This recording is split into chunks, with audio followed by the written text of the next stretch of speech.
And you were saying earlier that engaging, right, and integrating the spirit, right, and the material, and bring those two together, integrate them, because like you said, you've got to make money to pay the bills. Like it's a material world, 100%. right? Like you got to do it. And Yeah. And you know, the way I talk about this to people is like, listen, and people love to talk about 3D and 5D and all that stuff, 4D, and you know, there's many of these dimensions.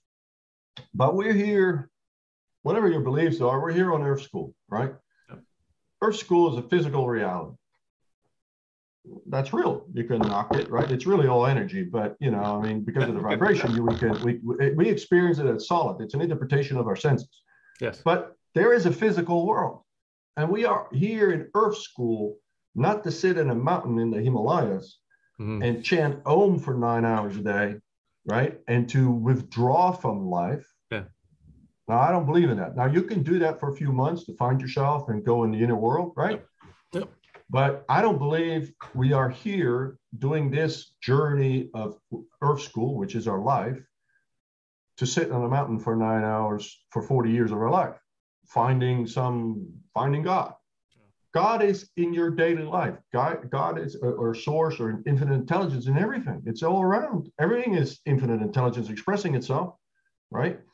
And so we do live in this world, and we can have all the abundance in the world. There's nothing wrong with having a beautiful job, having a great career, building a business, making art, making love, having beautiful relationships, go on trips, experience life, have kids. And you're like, you know, I mean, that's what we're here for, right? I mean, that's the depth of life is in all those things. We're here to play with all these things. We're here to experience these things.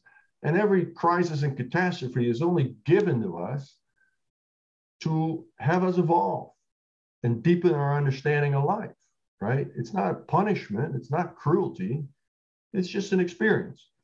Now, the problem is when we're only living in the world, in the physical world, and specifically in the outer world, right?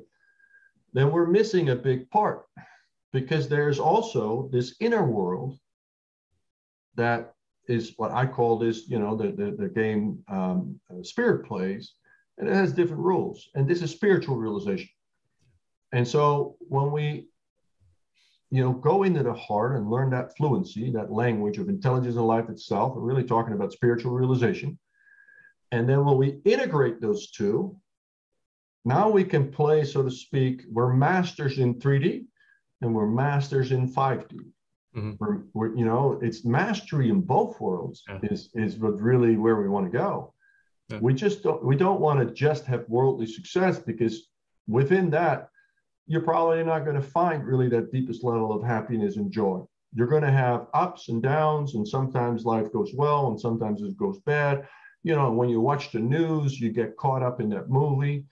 So, you know, you really live in a world that you feel you have no control over. It's just kind of happening to you, right? There's kind of perceived control, and you know, I'm working hard, so I'm making all this stuff happen. Well, you know, in some ways you are, but in some ways it's happening to you. Until we reach this point of spiritual realization, and we kind of see the intelligence of life, we see how our mind works, because now we're the observer of our minds, and we're observing these thoughts, and we can consciously choose whether or not that is a thought. That's, you know, every thought is a roller coaster. Right? Because it will take you on a roller coaster ride. And so when we become the observers, right, we realize, okay, I'm not my mind, I'm not my body, I have a mind and I have a body. Different concept, right? We're the consciousness that is observing the mind, which produces thoughts and has beliefs. Well, when I created this distance between that, now I can see a thought and I say, well, I don't really like that thought. I'm going to just dismiss it. I'm not going to go on that roller coaster. I'm not going to step in it. And then there's another thought comes up, right? Maybe it's inspiration to do something like beautiful, fun, that feels good. And you're like, heck yeah, I'm getting on that roller coaster, right?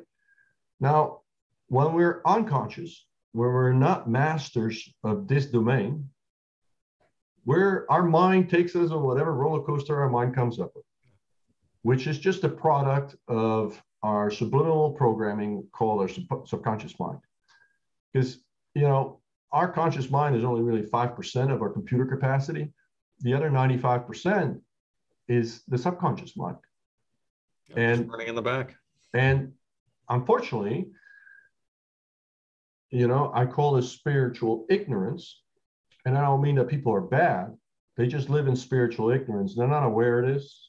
They're just really just robots. I mean, they're cyborgs going through life, unaware that that is actually the case, because you just don't have the realization that, you know, their subconscious beliefs are really running their life. Their actions they take, their feelings they have. It's really not that conscious, right? And this is probably 70% of the world population. Now, we have a small group that has what I call spiritual vacancy. Now, the spiritual ignorant still have emotions of love. And so there's still some empathy and compassion within them, right? They wouldn't, most people couldn't even conceptualize hurting or killing another person. Mm-hmm. Now, there are some people, and it's a very small percentage, that are spiritually vacant. These are the psychopaths of the world. And they don't have any connection with the heart anymore. These are the people that run our world today. So many people high up in corporate as well. They're so lost in the mind. They have totally lost their connection. This is, you know, if you're an oil company, you're the CEO, and you know that, you know, the bullet train we're on the extinction is largely due to the excessive use of fossil fuels, which, you know, we have to change that. So if you make a decision to go into Nigeria, invest $1 billion to extract more oil, and 100 million of that $1 billion is used for corruptions and God knows what, to lubricate the system, to get the permits, to do all this stuff, right? I mean, now you're really spiritually vacant. I mean, you're just corrupt. And yeah, I mean, we revere these people as, you know, corporate titans, and, you know, he's the CEO of this, CEO of that. Really, they're spiritual vacant. And that's really just an evolutionary process of bringing these people into first spiritual ignorance. Mm-hmm. And then we get into spiritual adolescence, where we're really starting to see, like, hey, there's a whole different dimension. This is where we get curiosity about all these things. This is where we start reading books, going to workshops, and, you know, we're expanding our awareness, our consciousness grows. And, you know, this is the process of awakening, right? Where we're just starting to look at the world through completely different lens. Mm-hmm. But just like as we go through adolescence, right? Yep. We're teenagers, we're still learning a lot, right? Yep. And we have to learn this whole new world that we previously were just completely unaware of. We just didn't know it. And so this is why there's no judgment in any of this, right? Even the spiritually vacant, there's zero judgment. We're all just on our own path. Yeah. It's just where we are, you know? It's no good or bad. It's just where we are. Now, when you move through spiritual adolescence, you get to a place what I call spiritual maturity. Mm-hmm. Now we have a very good idea. We have some level of mastery around all these concepts. We are really starting to integrate the spiritual realization and worldly success. We're starting to feel the results, because our life becomes more effortless. We're more aligned. We are now picking our job, our career, our love, interest, the things we engage in. We're picking it in alignment with our talents, gifts, and superpowers, which every single human being has. You know, the intelligence that runs this life arms everybody with beautiful gifts, beautiful talents, and beautiful, unique superpowers. Every single person on earth has those. It's just, for most, they're dormant and they're not aware of it. Or maybe your parents told you to be a medical doctor, but you really wanted to be a pianist, you know?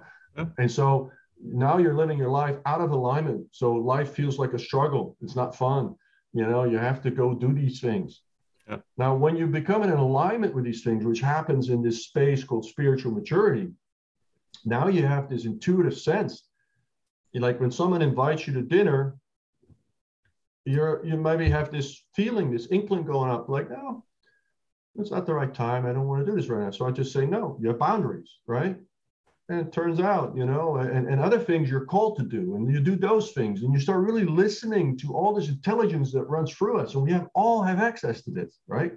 This isn't like woo-woo shit. I'm an Ivy League educated businessman, for crying out loud. I mean, I'm now the final level, and this is just, this is not official, but I'm just giving people a picture of kind of the continuum. We get to spiritual mastery. And I'm not pretending to be a spiritual master by any stretch of the imagination. But when we get to spiritual mastery, we are truly deeply understanding this in such a way that we no longer can be out of alignment of it. Like within spiritual maturity, we might still fall back a little bit, or kind of like something happens and we still get kind of dislodged a little bit. Mm-hmm. Now, once we move to spiritual mastery, we just don't know any other way to be. Yeah, you can't unsee, you can't unbe who you've become. And these are people in our world. There's very few of them. This is a very thin layer of humanity. But these are people that are often misunderstood during their lifetime. Yep. These are people that a lot of people would find aloof, right? And they don't quite understand how these people are unaffected by anything in the outer world. Yeah. Now, the reason is they have become nobody.